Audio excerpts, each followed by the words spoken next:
You're nameless. Nobody likes you. Nobody. Famous. Doing everything you do. Even if it's shady. Good evening, everyone. Welcome back once again to Vicious Rants. And of course, I'm your host, your YouTube messiah, and often imitated, never duplicated superstar Tim Vicious. And we are going to be talking about what Raw this week, going over it. Was in Omaha, should say. We're 2 weeks out from the time of this recording till Extreme Rules.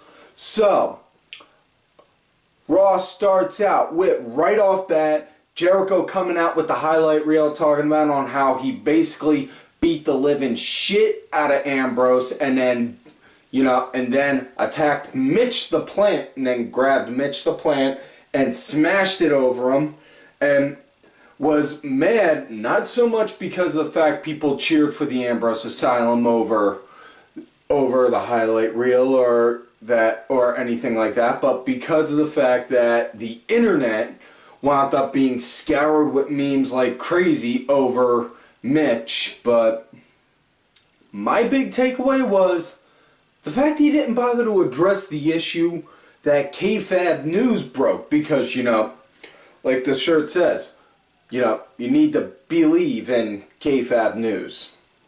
Yeah. They're more truthful than the Onion. That's the truth right there. But talking about on how he's shocked with that and all, and talking about with this new era being like these whiny, demanding it now kind of kids, and then out of nowhere comes Colin Cassidy. Big Cass, he comes out, says to Jericho, I'm here to prove a point. Now, you may be the best in the world, but I am 7 feet tall, and you can't teach that. So if you want to go, we can go right now. Then Jericho, you want to fight me? You want to fight me? You want to fight me? No. And then Cash rips him, Sorry. Getting my words jumbled. I'm talking faster than I'm thinking. Calls Jericho swaft. Next thing you know, Jericho climbs up on the apron. Boom! Catches a nice sweet boot right to the face. And then starts whining to Steph about it. Steph books a match for the main event between him and Cass. So, straight from that, they transition right into the first match of the night. Dolph Ziggler vs. Baron Corbon. Rematch again with these two guys going from Payback. And, I gotta tell you, Corbin, he's starting to grow on me more so now, especially since he's starting to beat the crap out of Ziggler because, don't get me wrong, Ziggler, talented wrestler, hell of an athlete, can definitely work the mic. Kind of iffy as far as what the comedy stuff goes, but the fact is Ziggler's not going anywhere. He's not going to get risen up and he's not going to get dropped down lower. He's stuck in mid-card limbo. He's too concussion prone to be given a main event spot. And he's too popular with the fans to go and get tossed down to the bottom of the barrel. He's stuck in mid-card limbo.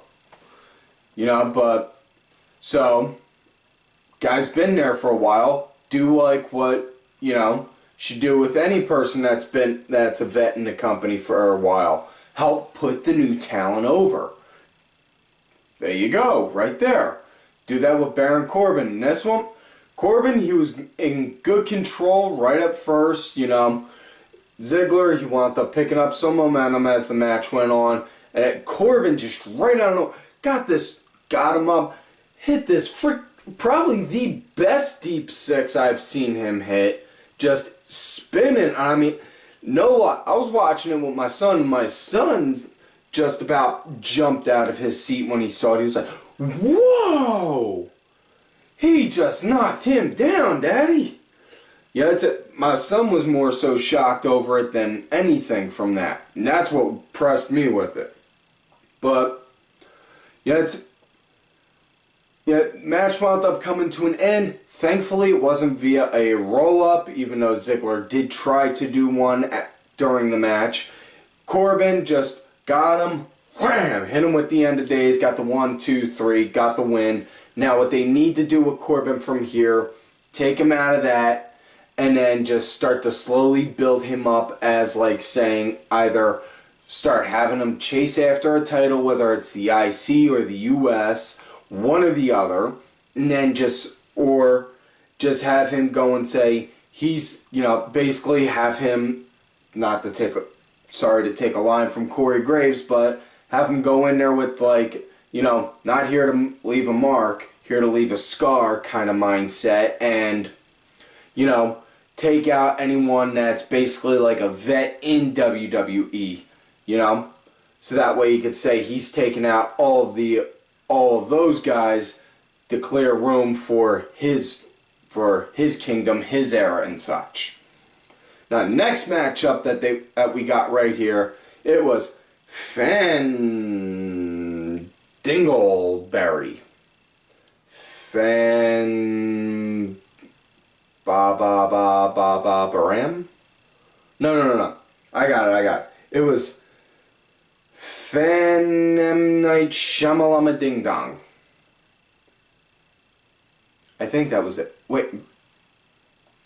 Damn it! Who changed my cue card? Guys!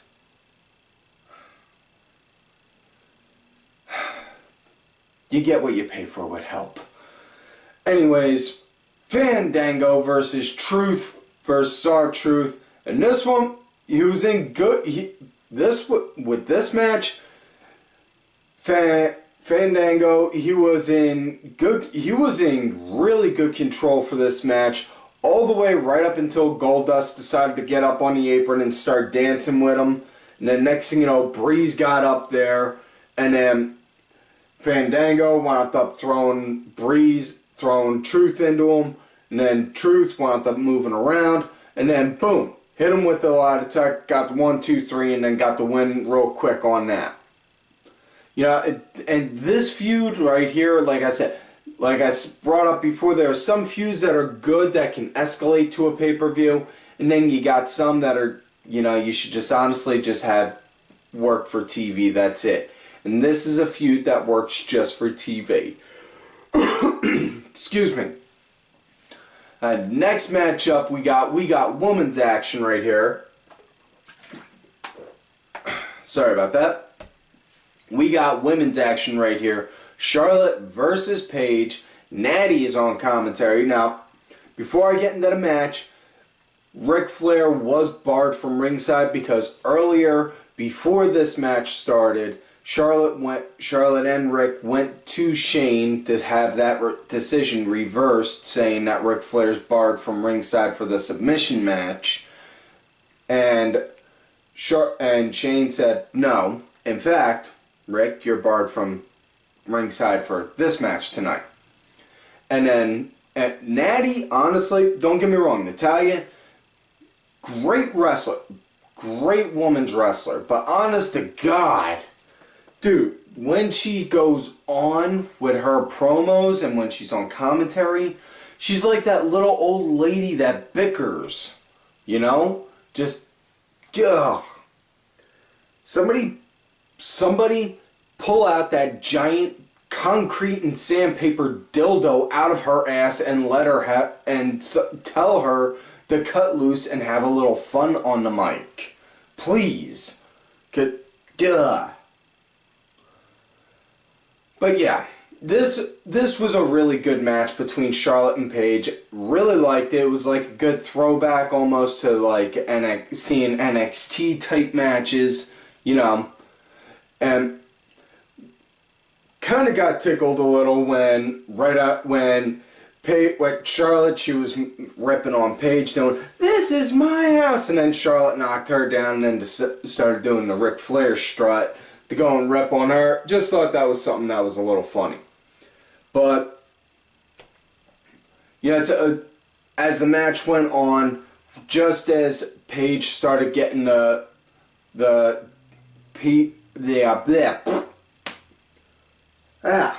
it again. Fuck. Just as Paige was starting to get that PTO move locked in, Rick started to run on down, and then Natty, for whatever reason, got up on the apron and started yelling at them. Started yelling, which made zero sense on that part, because if she's supposed to play the face, you know, and we'll just say for the sake of argument, she's supposed to be like the John Cena of the women's division, minus the title reigns, mind you. How is she, that's not necessarily very babyface-ish. Yeah. Excuse me. But Rick wound up coming down, and then Shane wound up coming out with like a herd of zebras to go and take Flair out. So then next thing you know, Paige, she wound up winning, doing a via the roll up, and then got the 1, 2, 3. So yeah. So on how it's looking so far between Paige and Charlotte for Extreme Rules, still betting on Charlotte getting a win somehow, since it's a submission match, you know, but since they're trying to push the whole new women's revolution, 10 get you 20, it's probably going to be Natty, because they're going to have that belt. Hopefully they don't make that belt bounce around like it's a fucking hot potato. Now, next matchup, it was Sami Zayn versus the ball bag, The Miz. And there was a stipulation in this match because it was announced earlier that Miz will defend his Intercontinental title at Extreme Rules in a triple threat match against Kevin Owens and Cesaro. Sami Zayn came in and said, listen, this era is supposed to be about what the people wanted. You heard on how the people went when I held that Intercontinental title. I feel I should get put into that match. Shane wound up looking at him and saying, whoa, you got to earn your spot. You can't just go and demand it. Alright, fine, fair enough. I'll earn it. You put me in a match tonight against somebody. I win, I go in the match. I don't, I go to the back of the line. No arguments. So they put him in a match with Miz. Now this was at a very good pace for the match. Zayn, he was definitely on par with everything. Loved it. Did a freaking Asahi moonsault off the barricade, off the security barricade on the outside. Miz went to go like behind him, shove him into the barricade. Zayn just got up and then Asahi moonsault right on him. Just beautiful. Just like a straight fluid movement, like everyone was, like he was expecting it. You know? But it was good moving, you know. Yeah, good movements between everything. Miz, he started to pick up steam as the match went on. When he tossed Zayn over the rope, he wound up, boom, face first right into the stairs. And then he started picking up steam from there. But match wound up coming to an end, though, when Zayn wound up hitting the Yakuza kick, or the Palooka kick, I should say. That's what they call it now. They don't like the term Yakuza kick. But he hit it, got the 1, 2, 3. So they now made this Intercontinental match, this triple threat Intercontinental match, into a Fatal 4-Way. Personally, I still feel Fatal 4-Way matches should be in elimination matches, because it adds more of a sense of desperation instead of just first fall to the finish. Because you could do it where, you know, if you know someone's going to win, have the champ get pinned first if it calls for it. Because then you could build the rest of that match around the idea of no matter what, we're getting a new champion. Yep. Now, next matchup, it was Sin Cara versus Rusev, and this right here was freaking wow. Well, Rusev, he just freaking dominated him. Just used sheer power all over Sin Cara. Just like it was like seeing a 25-year-old who spends 8 hours a day in the gym going up against a 4-year-old, basically, you know. But it was pretty much like that for it, you know.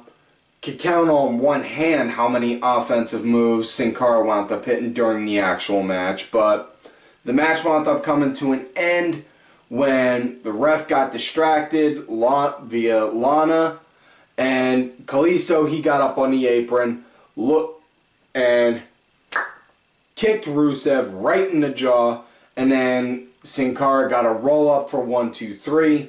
Nice big huge upset. Big thing that impressed me with this match was the entire time Rusev was decimating Sin Cara, just locked eyes. The entire time on Kalisto while he was doing it. Like the good psychology right there. It's just saying, this right here is what I'm going to do to you. Wham! See on how I'm breaking him? Wham! That's on how I'm going to break you. Wham! And after I break you, I'm going to take that title. Wham! And just like that. It was like good psychology with that. You know, but given that Rusev took this loss, smart money is going to say that Rusev is still set to win. Which, honestly, I would have no problem with. More so because I just want to see on how I just want to see the title get some credibility and get treated decently. You know, now, next matchup, it was a trios match, a 6-man elimination match. It was the Usos and Roman Reigns versus Doc Gallows, Carl Anderson, AJ Styles, the Good Brothers, or as WWE would like to call them now, the Club.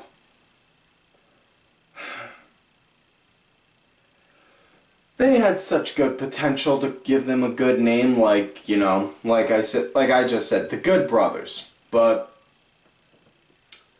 hey, you know, what do I know, right? Now, anyways, this was a very good match. This had a good feel. It was good. This is a nice match, you know. And there was reports saying that some people were complaining about Styles working a little too stiff, you know, because he was still in that New Japan set. But, you know, honestly, you got New Japan boys working over in WWE. Of course they're going to be stiff. And, dude, this is going to be wrestling no matter what. People are going to get there. You're going to wind up getting busted lips, black eyes sometimes. Suck it up and grin with it. You're going to get... honestly, you should work as stiff. You should work pretty stiff so that way you can sell to the fans. But... moving forward, this is a good match. Like I said, this was an elimination match. So, on how the eliminations went, it was Uso 2 at first. Yes, that's right, Uso 2. Not 1, 2. Then it wound up going, then Carl Anderson wound up getting eliminated. And then it was Uso 1. And then it wound up being Doc Gallows who got eliminated. Which led to Styles and Roman finishing it. Which, you know, was honestly expected. But once them two got in the ring, Styles just tore into him like mad, you know. You'd have thought like he was going for blood, you know, just non-stop. He wound up working him hard, you know, and then but match wound up coming to an end when Styles got Roman outside. He started to clear the announce table like he was going to put him through like Roman put Styles through last week. And then just as Roman got back on his feet, looked like he was getting ready, looks like he's fighting back some. Right out of nowhere, Anderson and Gallows, wham! Smashed them with the chair and then busted them, you know, busted a chair right over Roman's back. And then proceeded to go and keep on stomping a mud hole in them. So Usos and Roman won with Roman getting hit with the chair. But Usos wound up coming down and they all wound up brawling still. Anderson and Gallows and the Usos wound up getting cleared out, and it led to Styles and Roman doing a stare down with Roman in the ring with the chair right there, and Styles sitting on the apron holding the ropes like, give me a reason to jump in. Roman slides the chair over to him, says, you want to use it? Come on, use it. Come on in here. Come on in here. Styles, boom, kicks it right back to him, says, you go ahead. You go ahead. You use it. And then Styles springboards, goes over Roman, slides out the other side, and just looks like, I got you. I got you. 2 weeks, that's mine. So, if Styles does win, though, and in all likelihood he's not gonna, but in the off chance he does, though, he's gonna be the only person in the history book to hold the WWE, TNA, IWGP, and the NWA world titles. That's a pretty impressive repertoire right there, you know? But now, next matchup after that, we had Zack Ryder versus Kevin Owens, and this matchup wound up coming to be because Zack was in there talking to Shane about on how he felt. You know, he had a WrestleMania moment. You know, he realized he lost his shot, he lost his title the next night on Raw, but you know, should get something back in return for it again. Owens wound up coming in there, was like, the hell? You pitching a internet show to him? Because, you know, it's like everyone just goes and says something to Shane and they just gives it to them. And yes, you did not just imagine hearing a technical malfunction. And no, it was not the production crew this time. It was the cameraman. Come on, seriously, camera guy. He wound up hitting the button to play the music track real quick, but thankfully he's caught it real quick. It's the beauty thing about this show, folks. We don't edit out the fuck-ups. Now, so Shane made a match between Ryder and Owens with Owens shot at the Fatal 4-Way on the line. So if Ryder won, he was going to be in it. Now, this, honestly, you look at this idea on paper, you think it's just going to be a standard feeder match where it's like a feeder squash match, so to say, where just the second the bell rings, boom, Owens wins.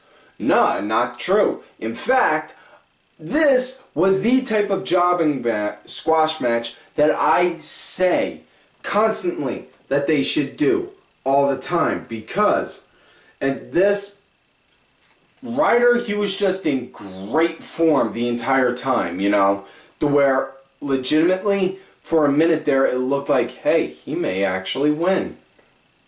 But match wound up how the match went, Owens wound up getting the win. He wound up hitting super kick, got the pop-up powerbomb, got the 1, 2, 3, right then and there, boom. So, and on how that match is looking up with the Fatal 4-Way, smart money's on Zayn. Now, next matchup after that, it was the New Day going against the Dudley Boyz. And with the New Day's opening promo for the match, it was talking about on how they're going to wind up beating the Vaudevillains at Extreme Rules. And now with this match, yeah, the Dudleys, they were in good bit of control at first. New Day, they picked up momentum. They started going good with them. And this was the kind of match I was hoping that we were going to get with them when they first came back. You know, would have liked to have seen something like this. Still, honestly, I think that the Dudleys at some point do need to win the titles to solidify they've returned. Because, honestly, if not, it's just they've been downhill since they ended their feud with the New Day.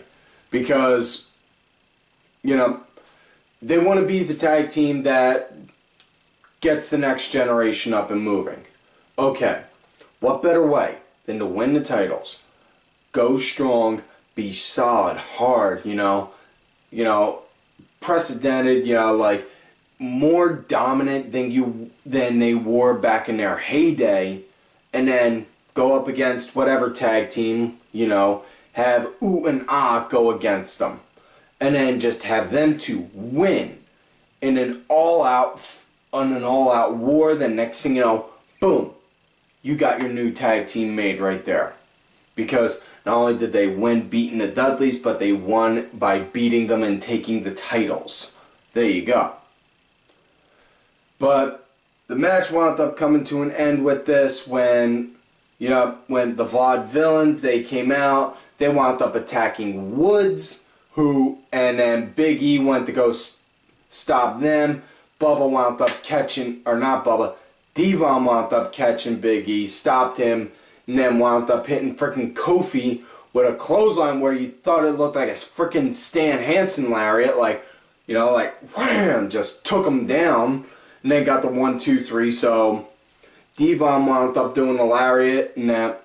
Now, should say, technically that was the main event, because as we come up now to the point where we have Cass versus Jericho, excuse me, Cass comes out, he's all ready to go. Jericho's music plays.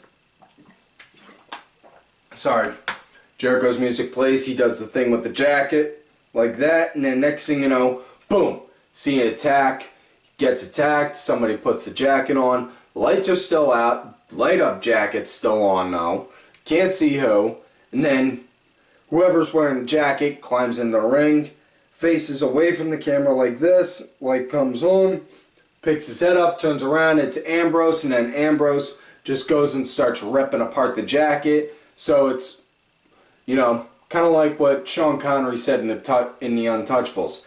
You pull out a knife, you pull out a gun. They send one of yours to the hospital, you send one of theirs to the morgue. They break your plants, you cut up their jacket. Okay, maybe he didn't say that part in the movie, but work with me, you understand the reference. But, started ripping up the jacket, and Jericho the whole time he's yelling, "No, you stupid idiot, that's a $15,000 jacket." Goes in there, tries to stop Ambrose. Ambrose beats the snot out of him, tosses him out of the ring, and then Jericho, he gets up, turns around, boom. There's Cass. He's yelling at him, "Get out the way, you idiot, get out the way," this, that, and the other. And then Cass winds up decking him, and Ambrose, he winds up hitting him again, dirty deeds, and then pulls out a set of trauma shears, which case, I want to know, what the hell kind of man walks around with trauma shears in their pocket? Seriously. Them things can freaking cut through freaking Kevlar. Damn!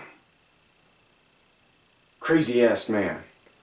Winds up getting that, cuts open the inside, rips out the circuit board for it, and starts stomping it. And then Raw ends with Shane and Steph saying Shane saying to Steph, really like and appreciate on how you're kind of agreeing with me on a lot of the decisions here. And then it just ends with Steph just looking down at the picture of Shane and Vince But yeah, that is it for this week's show, folks. So do not forget to like the video, subscribe to the channel, go back, watch some of the other episodes. Make sure you also look for me on Twitter at TimVicious. Also look for my other account, Tim_Vicious. And do not forget to, also I am out there on that Facebook gimmick as well before I do the shoutouts. I'm on that Facebook gimmick as Tim Ash, and do not forget to look for all these cool ass cats right here on Twitter. Vicky Earls, I am Danny Sunday, Axel, excuse me, I'm sorry, Axel Mulligan, Sunday Segway, Simply Sabrina, WWE Grandpa, Aaron _Deborah, my executive producer, Oliver Ben, who did provide the music for this week's show. Make sure y'all check out his music. It's on iTunes, Spotify, and such. The information for that is down below, as well as my client, Bronx Bitch Forever. And, folks, like I always tell y'all, you love me great, you hate me. Fuck you.